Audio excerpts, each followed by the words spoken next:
Veterans Day, we're so grateful and thankful for our veterans and our military ones that serve now, and certainly we're going to honor them at one of the games coming up soon. But uh, just so appreciative of all the sacrifices they've made for our country. Texas, really, really good. Um, Very talented up front, offensively, skill wise. Quarterback, got guys, they want to get the ball to the edge, put you on space. Hard to tackle when they get out in space. We certainly have um, worked that last week. Defensively, they're big. Uh, I'm not going to say simple. You know where they're going to line up. They remind me a lot of when I was at Georgia. The type schematics that they're running. That's what Georgia's defense did a lot. Basically, they're saying we're better than you. We're going to line up and whip your butt type mentality. But they have some very, very good players. I think their linebackers are very, very good and just really talented. Coach Sarkisian does a wonderful job with them. Certainly, since we played them the last time, they're quite a different team. Their talent level is certainly a lot um, faster, bigger than what they were the last time we played them in here. We do understand the rivalry, and we've tried to educate the kids on the rivalry. Um, we showed them tape on the '64 game. They chuckled a little bit. It wasn't quite as clear as nowadays tape. But Coach Hatfield running the punt back, and then the '69 game when I believe it was President Nixon was at the game. Unfortunately, we lost that one. The '91 game over in Little Rock, we won, I believe, 15-14, which I think was the last Southwest Conference game. We showed them the 14 game, uh, and then we showed them the 21 game. So we're trying to understand. I think Sark said it the best is, that Arkansas might dislike Texas more than they like themselves. It might be a true statement, and we understand that. So rivalry games matter, and we're certainly looking forward to the challenge that we have, which is a huge challenge against a great Texas team. Yeah. When people talk about their offense, it's the motions and the misdirections. There was a play the other day where they Screen, yeah. fake sweep, fake inside, and then go Ran a reverse off of it. So, what's the challenge in getting ready for all that? What he does? Well, you do that, and then with speed, that's they are as good a screen team. In other words, something just what you mentioned, one way counter back the next way with screens, whether it be wide receiver, running back. Uh, they want to get the ball on the edge and get you in space, and that's exactly the play you were talking about, the counter reverse.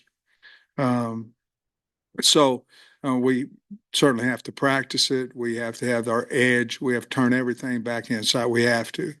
If they get outside of 21 other guys, we're in trouble. And so we've got to turn the ball back in. We've got to chase the ball, and we have to play extremely hard. But there's a lot of challenges there.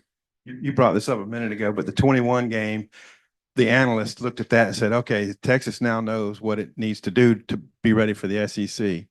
What have you seen in their roster build and their makeup since then? I think NIL has certainly changed the game with a lot of people.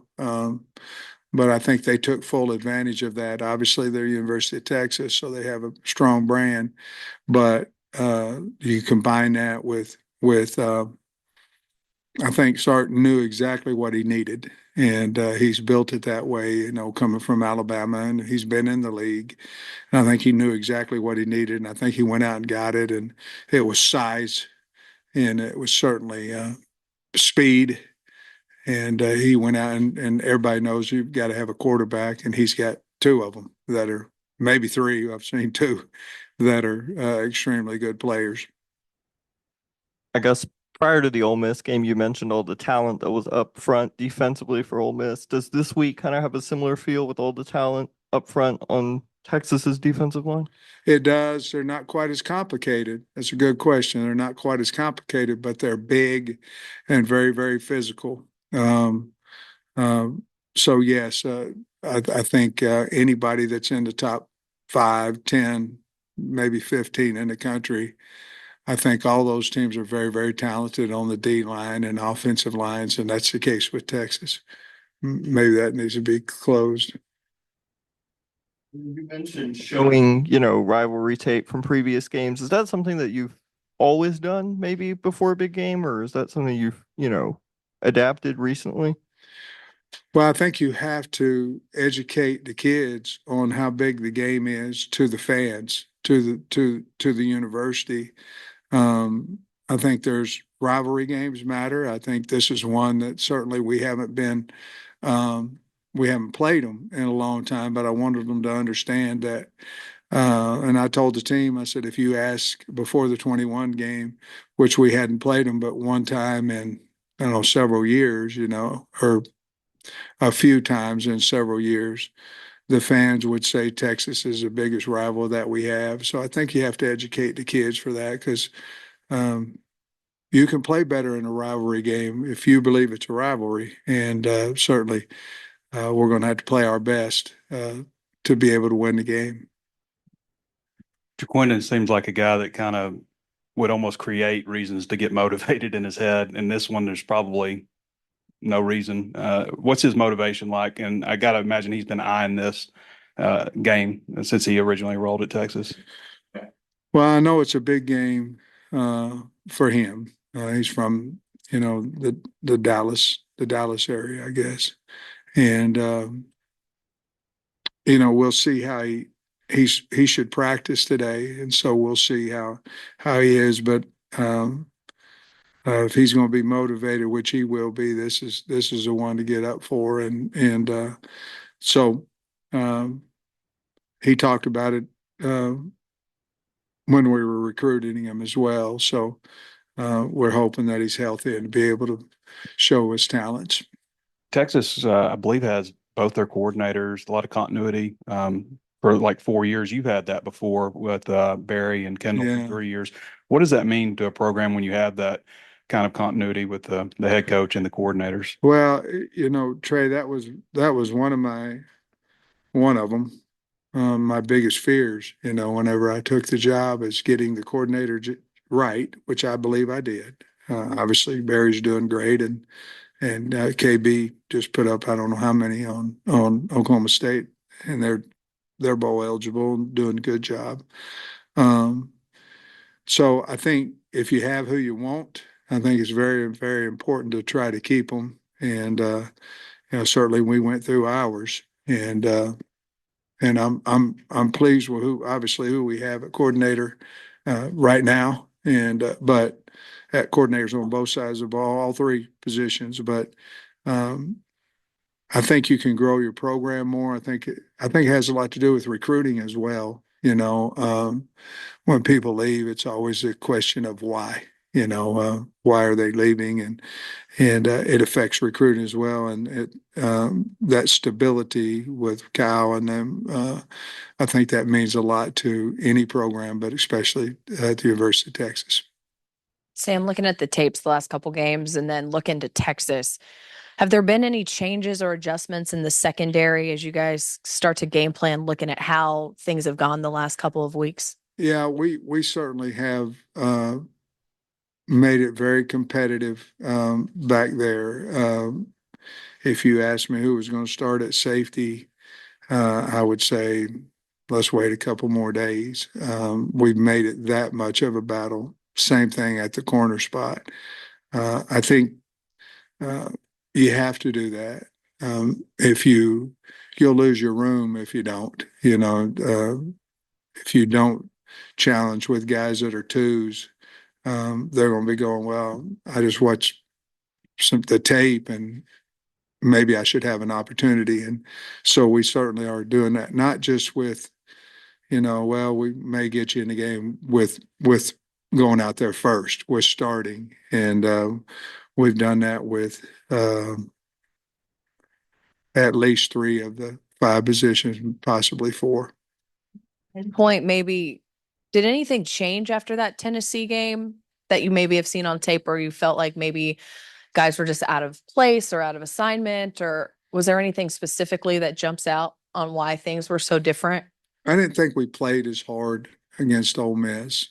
I did not feel that way against LSU. I thought that we played hard. I thought our matchup that night wasn't great. Nussmeier was really on, and so were the wide receivers. But we were 16-10 with 5 minutes left in the third with the ball. Ole Miss was certainly a different story. It was almost like they knew exactly what we were going to do defensively and could combat it because Dart was certainly on. We couldn't get to him, and we had a hard time covering him. I think to answer your question, our concern is more about a trend that went last year and to this point. And last year, we didn't challenge. In other words, we didn't say, hey, let's put somebody, let's give another opportunity here. And this year we have. So, like I say before, we tried so many different things against Ole Miss that none of them seemed to work. But it all goes down to I just didn't feel like we played as hard as what we normally do. And we've got to certainly get back to that to have a chance. And you mentioned Jaquindon. You hope he practices today. Any updates on Talon, whether he was able to practice last week, and how's he looking right now? Talon practiced every day last week, and I believe that he'll be fine. Braxton's going to practice today. We'll see how long he lasts or if he can go for an extended period of time. I think that's June Causer's beat up a little bit. I think that's about it. Braylon will be fine. He'll practice today. And you mentioned the struggles a little bit with some of the more veteran quarterbacks. How does Quinn Ewers maybe differ or be similar to Nussmeier and Dart? You look at them; they're scary. They're dangerous at wide out and running back out of the backfield. And Ewers throwing the football. He has one of the fastest releases of guys I've seen. I mean, he can throw a bubble screen and it's out, it's halfway there, and you don't even see him throw it. I mean, he's really, really talented. He got an extremely strong arm.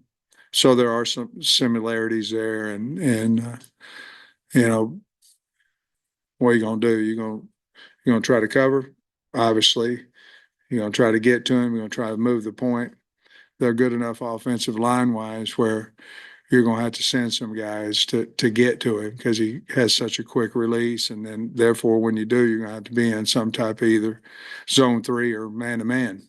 And so we'll have to pick and choose our times there, but we have to mix it up on him and we have to disguise better than what we have. And I think that goes back to your question a little bit. I think part of it is we've got to disguise our coverages better than what we have. How about just a thought, Coach, on a Sark team? What are a couple qualities that you feel like Sark teams tend to bring to the table? Explosive offenses. I mean, like I said before, the national championship one, he was OC at Alabama. I thought was the greatest called game I'd ever seen by an offensive coordinator. Perimeter explosiveness, and he uses his talent really, really well and has plenty of it. But I just think the guy's a mastermind offensively, and he'll be a huge challenge with the talent that he has as well. One follow-up would just be, you mentioned the history in your opening thoughts there, Hogs, Horns, Nixon coming, all that stuff. I mean, you've always been well aware of that. How relevant do you feel like Arkansas, Texas is today in terms of college football? Well,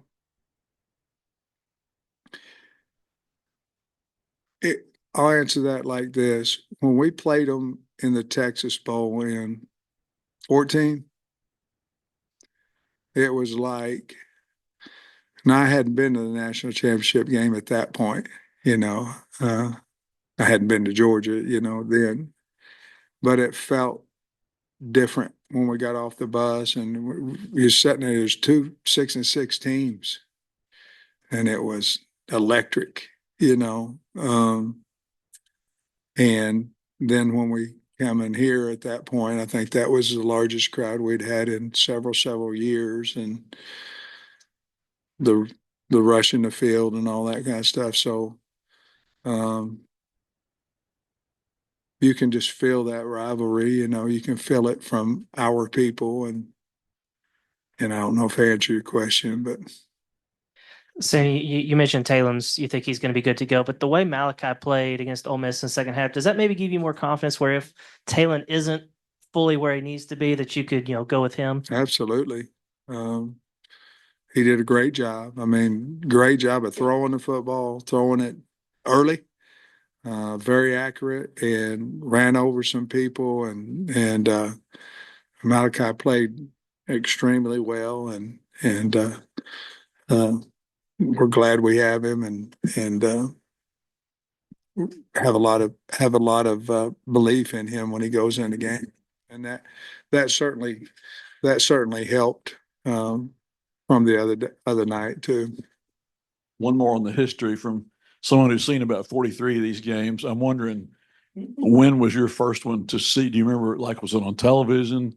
Had you seen the game ever before you were coaching here? I don't think so. I think the first time I ever saw one was when we were in Texas, playing in the Texas Bowl, to be honest with you. I don't remember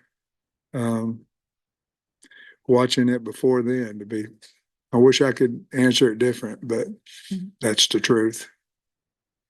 And Sam, you mentioned yours a minute ago. Specifically, what really impresses you about him? And then follow up, Arch Manning. I mean, in this day and age, nobody like that hangs around to be a backup, but he did. What do you think first about yours specifically? What makes him really good, and then the quarterback dynamic there, because yours was out for a little bit. Manning comes in. I mean, nobody has two quarterbacks like that. I think he's got the confidence of Jackson Dart, that type of confidence. I think he has a great belief in his O-line. You can just feel it. You can feel it on the film.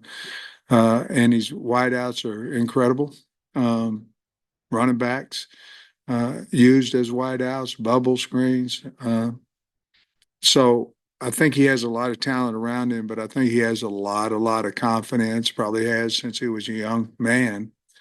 And but he's very accurate and got an incredibly strong arm. With Manning, I saw him make a play running to his left that they would have showed on SportsCenter if it was Mahomes did it. But he just did it the other day in the game. And the touch on that pass and the accuracy running to his left was incredible. And, I'm sure it says him staying there. I'm sure it says something about his family. And he's got a family that certainly has had a lot of success. And so I'm sure they're helping him with some of his decisions and to stay nowadays and do that is a notable achievement or a notable accomplishment for a guy to do that now, especially a guy with his type of talent. I guess you can look at this both two different ways. But this is the fourth SEC team. So everybody that comes into playing Fayetteville, the fourth SEC team that's ranked, and I guess the third that's like top 10. Yeah. What are your thoughts on that? Well, I think the league's really good, a lot of good teams in the league, and the great thing this year is you've seen teams unranked being able to beat teams that are ranked and are ranked high. Vanderbilt's win, certainly our win against Tennessee, and but it's people that aren't in our league, they think, well, we can go beat so and so one time. Well, you might can, but you just said it. I mean, this is our fourth or fifth or whatever ranked team that we played, or sixth or whatever it is, and Yeah. And, uh, it's a gauntlet and you have to stay healthy and you have to play well each week. And if you don't, as we saw 2 weeks ago or a week and a half ago now, if you don't play well, you can get embarrassed. And that's how good the league is. And so we're in it because that's where we want to be and that's where we belong. But it's a difficult league, certainly is for everybody. Yeah, I mean, you got a lot of really good teams with 2 losses in the league, and that says something about the SEC. And you've been given a countdown clock on your hip, to the extent that you can. Is that like a cumulative injury, or did you have one specific injury? And what's the countdown at now? Well, my hip, I found out about my hip about 150. Well, once I get to surgery, about 135, 40 days ago, and it just went out, and so I found out I need to get a new hip.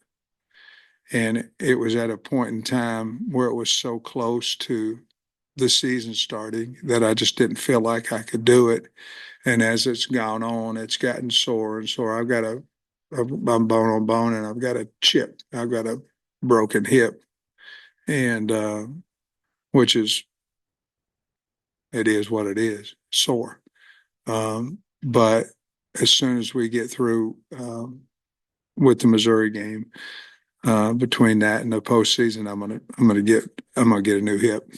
What do they tell you about the rehab time? Were you back on your feet during practices? Yeah, I think that I'll be able to walk out of the surgery and then I should be, that first week after the Missouri game is kind of a dead week for us because the kids are in finals or it's the last week of school, I guess. And I wanted to have it where I could move around pretty good by the time that the portal opened because that's very, very busy. You can sit down and do it, but it's easier to stand up and move around a little bit.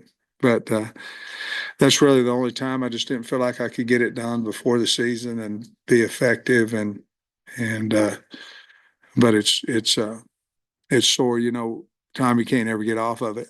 You can't set off of it, you can't sleep off of it. You obviously can't walk off of it. So anybody's had, bone on bone hip, knows that it's irritable and it's hard to sleep and those things. But I've made it 130 something days of it, and I can make it another 19, 20, whatever the number is. It's 22. If he's asking. You got other guys on the team, obviously from Texas, Andrew and Talon, of course, and Jalen, Brad, Landon. You're Any of about those to set guys? the captains for this week. Yeah. Or have those guys said anything about the opportunity to play Texas and their home state? They haven't this week. They did in the summer, when we took them down to the SEC media and all that, of course it was in Dallas, but it's a big deal to, whether the university offers you or not a scholarship. I think that has something to do with it too. You're always trying to prove somebody wrong, if they didn't offer you a scholarship and but I think anytime you play some team from your state, it's a big deal, and obviously the kids know it's a huge rivalry. A lot of nutty tiebreaker scenarios for the SEC with no divisions. I'm curious, have you had any discussions with other coaches around the league about the first year without divisions, or just what your thoughts have been on this kind of new era? I really have not. I mean, if we were closer to in it, I would, but I haven't. I don't know how it's all going to play down. There's a lengthy list of how you can get to who's going to play in the championship game. Hopefully, the head-to-head will be the key reason of why someone's playing, why somebody's not. But I really haven't had a lot of discussion on it. Okay.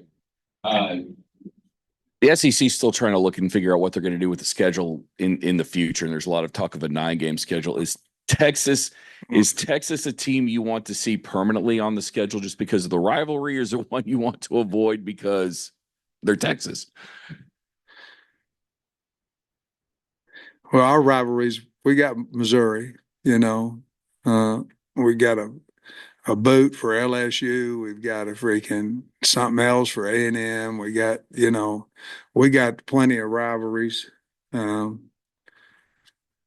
To sit here and say, oh yeah, I want to play Texas every year, but then who you going to trade them for? LSU, you're going to trade them for, you understand what I'm saying? So, I think the way that they did it before was that we could get a home and home with everybody in the league. If you were here for 4 years, if you were a 4-year student and you played for us for 4 years, you get a home and home with everybody in the league at an 8-game schedule. To go 9, in my opinion, would be ridiculous. I mean, you see what's going now. I mean, you got two lost teams trying to get in the playoffs. It wasn't broke before. I mean, we were playing for the national championship all set for last year forever in our league. And to me, 8's plenty. And then had to figure out exactly how to get to the championship game. But we don't need 9. I mean, everybody be limping into the postseason play. And the other thing too is I think it's something about college football, and you go out and play somebody that you never played before, as in we're going to play Notre Dame next year. And there's no way in the world you're going to schedule 9 SEC games and Notre Dame. We might, but we shouldn't. I mean, by that time you're playing the playoffs is what you're doing. And so I think most guys in the league would say 9 would be too many. Also, you dismissed Ty Washington a couple of weeks ago. He had comments about that. Do you have any response to that at all? Oh no, I don't have time to get into that. He's not on the team, and I hope he does good, and we'll just move on. Yes, Sam. And it's weird. If Arkansas had won the big shootout, they probably would have played Notre Dame, the Cotton Bowl. What's that again? That if Arkansas had won the big shootout in '69, they probably would have played Notre Dame in the Cotton Bowl. That wasn't my question. In '69? Yeah, that's who Texas beat. I might have watched that game. Yeah. but Texas, I'm sure as good as Georgia's, Texas didn't expect to lose to anybody in Austin. Georgia went in there and beat them pretty good. And then, Texas went to Vandy, and that was a tough game because Vandy's a lot better than people think. And they took it to Florida pretty good. Just how have you seen Texas respond from that Georgia loss? I think very well.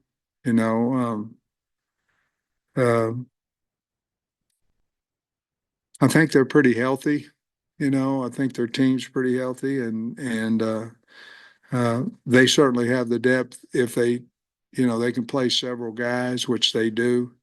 And when you can do that, I think especially in game 10, 11, 12, you're going to respond. 9, 8, you're going to respond a little bit better than those guys that's losing a key component. Not necessarily there's a big difference between 1 and 2, but I think they've responded extremely well. They're, what are they, 3rd in this country right now and doing good. BetOnline is the world's most trusted betting platform and your #1 source for online betting. From the earliest odds to in-game live betting, BetOnline provides you with all the action and the ability to watch the games as they happen. With the largest selection of odds on everything from football, NBA, and college basketball, NHL to UFC and MMA.